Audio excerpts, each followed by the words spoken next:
Are you looking for a high-quality Rambler in one of Redmond's most desirable neighborhoods? If so, I've got the home to tell you about today.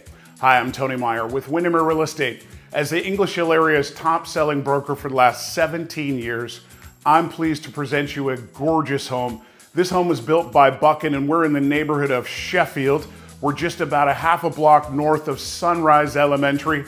The home itself is 3,470 square feet on an over 30,000 square foot lot, backing to a greenbelt. It's got 4 bedrooms, den and a bonus, plus 3.5 baths. Just a beautiful floor plan.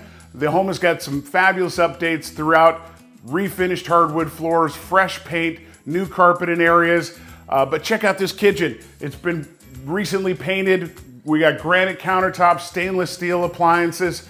The yard on this home is just a paradise. We have this beautiful big backyard with a stream leading to a pond, play area, a hot tub. We have a private little patio here, also with a stream leading to a pond.